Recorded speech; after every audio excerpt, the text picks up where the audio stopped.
Welcome into Storming the Field podcast. It's week 9, a roller coaster to the NFL season, of course, so far. I'm Steve Bender. And I'm Ian Oliver. Yes, Steve. The Chiefs still on top, undefeated. They've been winning ugly somehow. The Lions put up a 50-piece McNugget against the Titans. Bills seem to be rolling their way toward a division title. We'll talk a little bit more about that with a gentleman we'll be speaking with in just a moment. Definitely. But we know every week something can happen. Last week it was the Ravens. The Ravens somehow fell to the Browns. If you think about famous Jameis, Nick Chubb, okay, they're coming back. They won that game. That's impressive. Jets enduring a loss to the Patriots. You know we're going to get into that. I see you got the swagger. Oh, I hadn't noticed. Yeah. Oh, yeah. We're going to get into it. And then we do have to talk about it, though. Sadly, it cost QB Drake May. He was sidelined because of a concussion. We'll have some updates on that as well. Yeah, full disclosure, we're chatting on a Wednesday this week, so we do have some question marks still leading into week 9. It'll be part of the conversation. Let's bring in the gentleman that will be part of the conversation with us from Outkick, Mike Gunzelman. Gunz is back with us today. Gunz, thanks for being here, man. How you doing? You know what? Normally I wear my Jets jerseys and I have a proud display. But you know what, Ian? You've been looking sad the last couple months featuring the Red Sox stinking. Hey, that wasn't you mugging Mookie Betts at Yankee Stadium last night, was it? You know, that was my brother. My brother in pinstripes. Yeah. So, Ian, I felt like you're allowed to wear your Patriots. I felt like Christmas came early for me, all right? There's your gift to you, all right? You and I are brothers. We're both 2 and 6. Patriots crushed my Jets this past week. You haven't crushed them. Just a pathetic display on my end. You need some joy in your life. There you go, Ian. It ended their little experiment in relevance. Their little flirtation. I don't know how that all happened, to be honest. This has been a head scratcher. But yeah, it's very weird to see both of them in a 2 and 6 spot. And it ended my wallet too. I had good money on that, a 3 game parlay, and then the Jets just fall apart. So we're gonna get into that too, Gunz, because I know you've been on a hot streak this year. Yeah. My Bender's best bets have turned into the bad beats, so I need your magic to hopefully clean that up. But let's get into the Rowie. That's our risk of weather impact. As we get deeper into the season, we know we have more of the weather impact, more of these fronts that are spilling in out of Canada or that cold air clashing with the warm air that we anticipate in the south. So that collision course rising up into the Midwest, and we go to Lambeau. That looks like one game that actually could be impacted finally with some sloppy conditions. Yeah, I mentioned the Lions putting up a 50-piece last week. That was right there where Gunz spends some of his time right there in the Music City. This up at Lambeau Field, as you mentioned. Gunz, we've got this one up into the medium category for the risk of weather impact because it does look there's going to be some rain around. It's the second kickoffs, the 4 o'clocks coming up on Sunday. This is the game of the week by far. You've got the Lions and the Packers, of course, 2 storied franchises, which we love. You know what I mean? The historic value on both of them. Lambeau Field, you can't go wrong. Finally getting into that football weather that we're so used to in Green Bay. Mm-hmm. It is going to be a little bit sloppy. They're going to have thunderstorms throughout Saturday going into Sunday as well. A couple rain here and there. You're talking about mid to high 50s, so not too cold, but of course that rain weather definitely having an effect there. I love this game because I have nothing fully invested on either of these teams, but for any casual or diehard sports fan, this is going to be a heck of a game, all right? Because you've got the 6-2 Packers versus the 6-1 Lions, all right? Now, the Lions have been rolling. They're on a 5-game winning streak. They won 3 games by double digits. So the Lions are just hot right now. So do you go with the team that's hot, or do you go with the team that might possibly have Jordan Love coming back as their quarterback? You don't know. He's right now questionable. Yeah, a little tweak, right? A groin strain in wet weather, though, that makes me hesitant, right? Because, I mean, you might have Malik Willis in there just because you're concerned about Jordan Love for the rest of the season. Yeah. So, and the spread, by the way, Gunz, I was surprised how close, like you had said, the game of the week, I mean, it's only a field goal difference right now between those two. If Jordan doesn't play or if he gets injured early, I think that line changes dramatically. Yeah, I don't know if it changed. I don't know if it's dramatically because I feel like Vegas might know a little bit more. I think they're thinking what you think. I don't think Jordan Love plays if the conditions continue this way. Okay. But I still think, when it comes to sports, there's something about when you have like two kind of like destiny teams, or destiny franchises. They're expecting this to be a battle, which is why I think it is so close. So what I like here is I expect more running.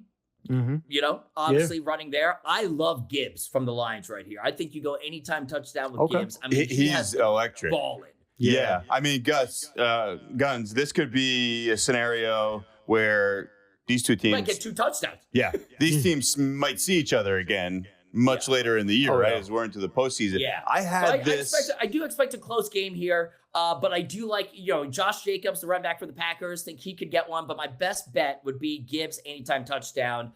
Go with him. I think you get, within that goal line, within 10 yards or whatnot, they're going to hand it off to him. I see him pushing it through. Since we spoke last, I heated up a little bit. Last week, 2 weeks ago, I was 3-0. Last week, I was 2-1. I've been doing the over fiesta, I've been calling it. And one of the trio in my over fiesta this week is this game. Detroit and Green Bay over 48.5. Do you think this is one where the Rowie being up into the medium category, a sloppy game? It doesn't always mean, though, sloppy games, and that was kind of my thinking. Sloppy doesn't always mean low scoring.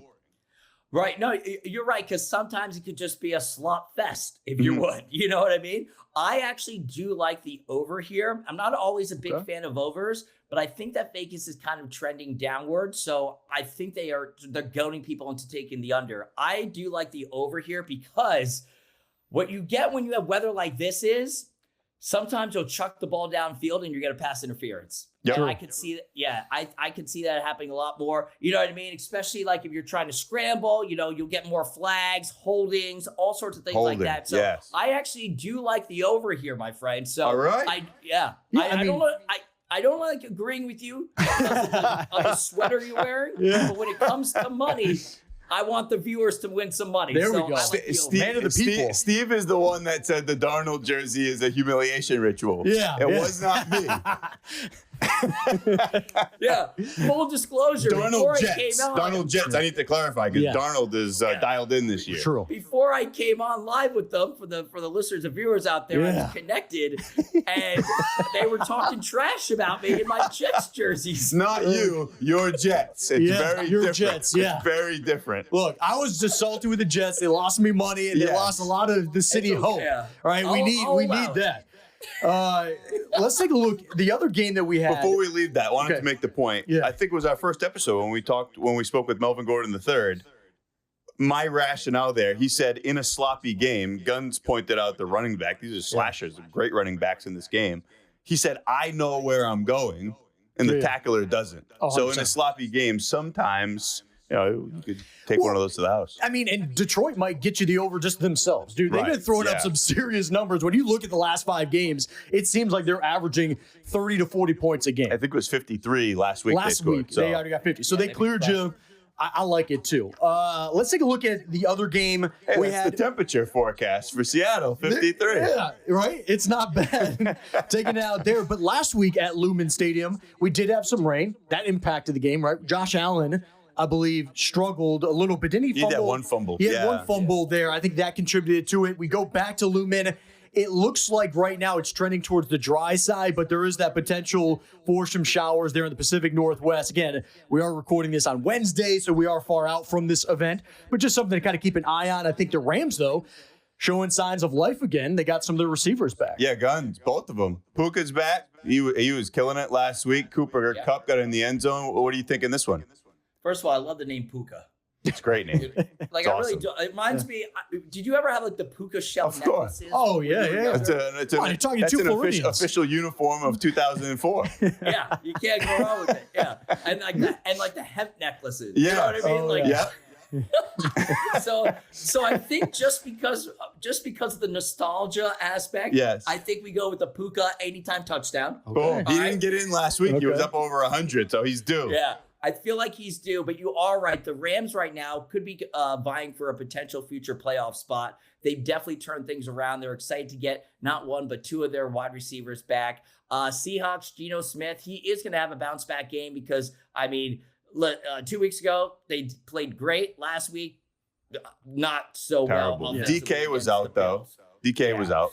Yeah, so I do believe, you should get a little bit of a better game here. A lot's trending under, and it is funny because I actually had this on my picks ahead of time. I like the over because I think they want you to go under here. I do expect a close game. I do think it gets in that 45, 43, 44, 45 point game, but the over-under is, a little bit above that. I would go above it. I think, I have two a overs from this Gunz. Wow. Gunz is going full clip. Yeah, I got a feeling on this one. Logically, you should probably take the under, but that's why we go over. Well, before we leave the rowy there, it's in the low category, fringy medium, as we were talking about. Yeah, we've got this trophy pattern that sets up across the Pacific Northwest. We're getting into second half of fall in the Pacific Northwest. Last weekend had an atmospheric river. Oh, yeah. Bellingham had a record rain amount. So, just a little something that Seattle's starting to look like Seattle. It's Seattle, and it's almost November. So, we Say talk no next more. week. We know what's going to be happening. Yeah, it's Seattle. Yeah. True. And then another spot that gets hot this time of year, Kansas City. You think about the Midwest, those areas. We've already talked about some severe weather earlier in the week. We were kind of just tracking that again. This could be setting up. This is far out. This is the Monday night game. But you're looking at another one for Arrowhead Stadium where we have the medium rowy starting to pop up because of the thunderstorms and the wind component. This is actually a Super Bowl rematch from a few years back. Tom Brady's not walking through that door, folks. But my wife actually went to this Super Bowl because that was back during the pandemic, and she won the healthcare worker lottery. She was working at Baycare in Tampa Bay, so she sat next to like a cardboard cutout of a cat and watched Tom Brady win a Super Bowl. They might need. So there you go. They might need your wife to show backup with all the injuries they have in Tampa Bay right now. They need some medical assistance. That's why I feel like this game's going to be rough, dude. Who's he going to even throw the ball to at this point? That's an excellent question. Gunz, what are you thinking here? I had said right at the top of the podcast that the Chiefs are winning. They are winning ugly. It hasn't been what the Chiefs have been the last several years, but I mean, I hate saying it like you hate talking about the Patriots. The record is what the record is. They're undefeated.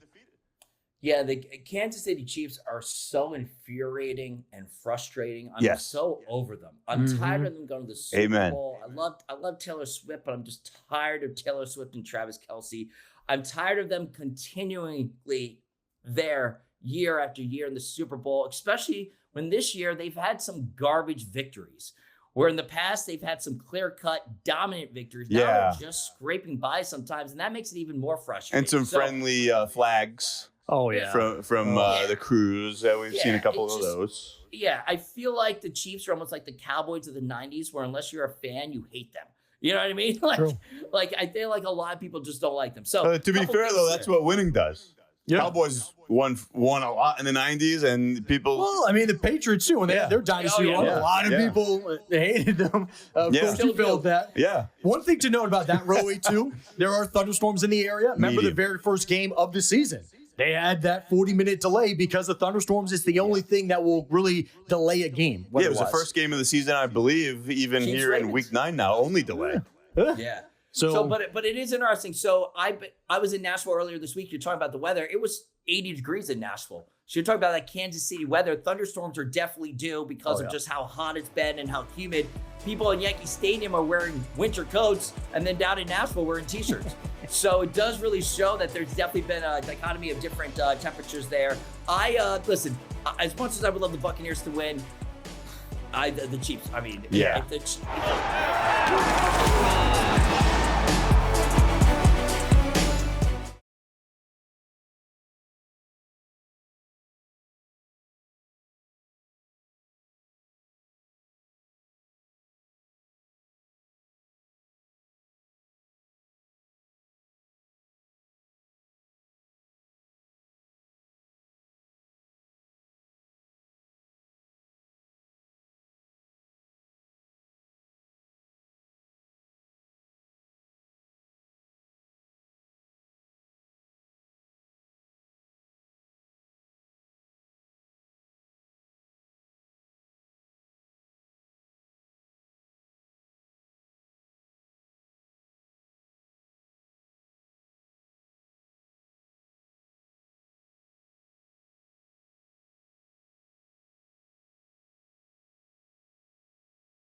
Yes, it's a football podcast. We have to ask you about the World Series because there is a weather element tonight. Our guys in the Fox Forecast Center, Greg Diamond, dug it up. Going back to 1996, which we know. We talked about the Cowboys in the 90s, the Yankees, 90s, and the early 96, 2000s. 98, 99, 2000, World Series. Let's go. Okay, that may or may not have been when they won some titles. Fair enough. Going back to 96, they've been there 8 times now.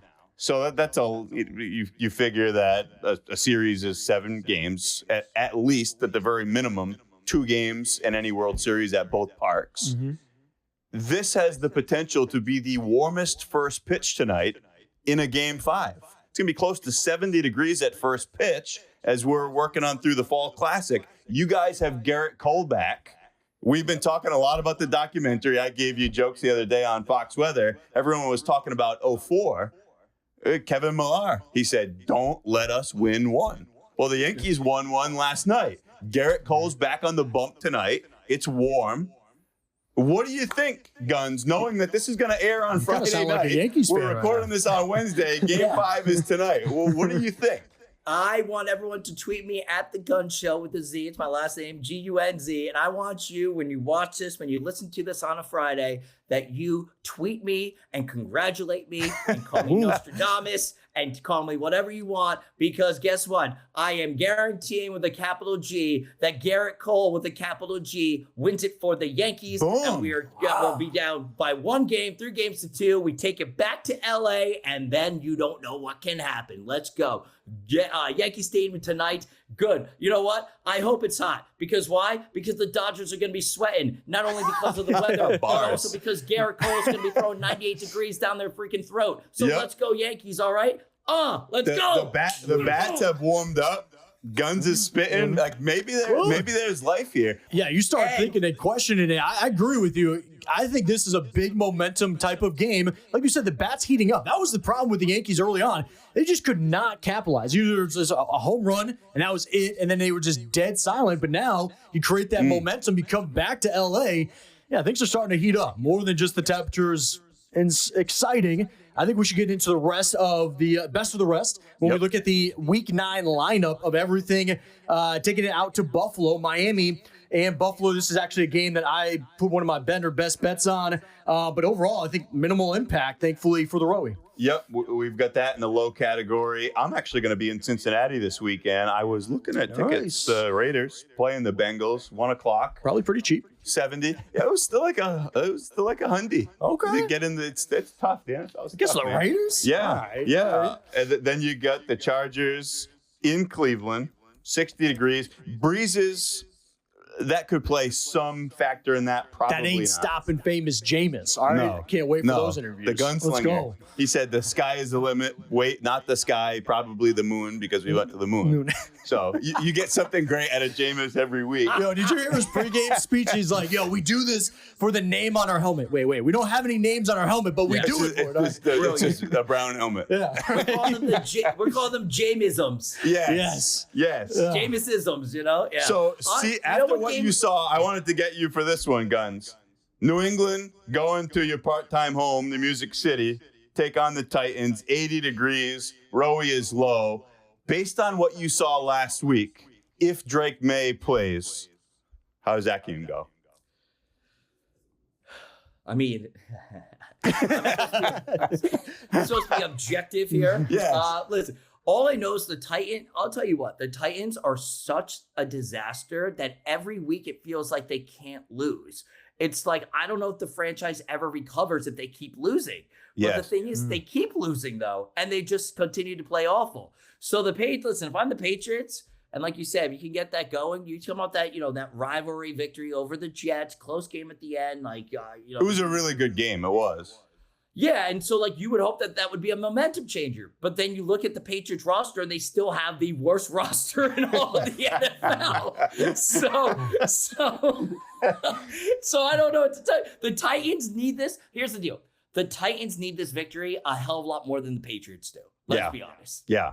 Just for a morale standpoint and a franchise standpoint. So I think the Titans, they need to shape up. So I actually like the Titans here because Patriots, they lose. Oh, well, whatever. the Yeah, we Titans knew what this cannot year was going to be for the Patriots, a development year for Drake May. Yeah. It's a Rebuilding rebuild. the whole Yeah. deal. But you had them 8 wins or over, right? Who? For the Patriots. What was it? Over 4.5. Over 4.5. That was it. Okay. Yeah. Big difference. Relax. I was like, oh yeah. Relax. No, I was like 8 I had wins. I had the Bucks over 8 wins. Oh, okay. Yeah. I was like, what? That and I had Pittsburgh over 8 wins, and that looks That's like looking good. that's looking big brain right there. Yeah, for real. The last game in the early lineup is Commanders taking on the Giants. Easy again, even though it's up in MetLife, 61 degrees, not much of a rowy impact. So, yeah, I mean, I feel like we're looking through. Let's get into the fortune betting, right? Yep. Kind of talked about this a little bit, floated around the edges. Let's just hit it directly now. Bender's best bet. Gunz, I've kept it simple. Just trying to get some momentum here. Money line for all these games. Bills over Miami. I feel like the Bills have just been creating so much momentum. I just can't. You can't see them slowing down. I like think it. Tua needs more time to get back into it. Commanders over the Giants. I just feel like the Giants have just been in shambles. I feel like with Jaden Daniels, what he was able to pull off, of course, with the Hail Mary, That was outrageous. that was outrageous. Yeah. Tyreek Stevenson still Tough go of it. still feeling He's it. still yelling He's at still the fan. walking home. I saw Gunz. You sounded off on that, by the way. I went nuts on him. Yeah. But now I see people chirping about MVP for Jaden Daniels. I feel like that might be a little soon for that, but I mean, what an incredible run. Rookie of the year. He's been amazing. Yeah. And then I feel like guaranteed money for everybody at home. Saints over the Panthers, because I feel like the Panthers still should be relegated. They should not be allowed to play in the National Football League. Week 9 of Steve's 8 for 8 on Well, I mean, Carolina they're trying to continues. debate. They're like Andy Dalton or Bryce Young may start. We don't know. It's going to be like, we'll decide in the next few days. It's like, dude, just pull somebody from the I saw some fans. chatter from Nashville media that there is some discussion about trying to get Bryce Young to Nashville. Is that any truth to that?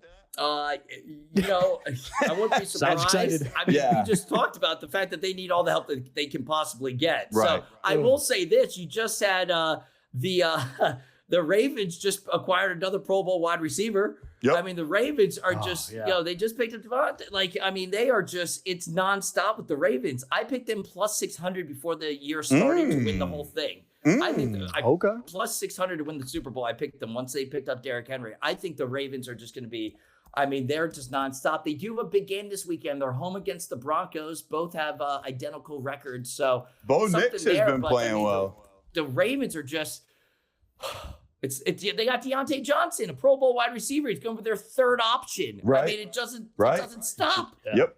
Yeah, so I told y'all in my Ollie's over under Detroit, Green Bay. I also had Denver and Baltimore for that reason. It was only 44.5. They've been scoring at will. And I also had Jacksonville and Philadelphia, which might sound odd, but boy, were the Eagles clicking last week. Oh, yeah. And then sneaky Jaxes, they haven't been necessarily winning, but they've been scoring some points. So it wasn't a big number. And you want to know how to you take touchdown there, you got to do Saquon, because Saquon didn't get in the end zone last week. He's due for this week, and he's going to do it. So take your anytime touchdown, Saquon Barkley. Gunz, we only have like a minute left.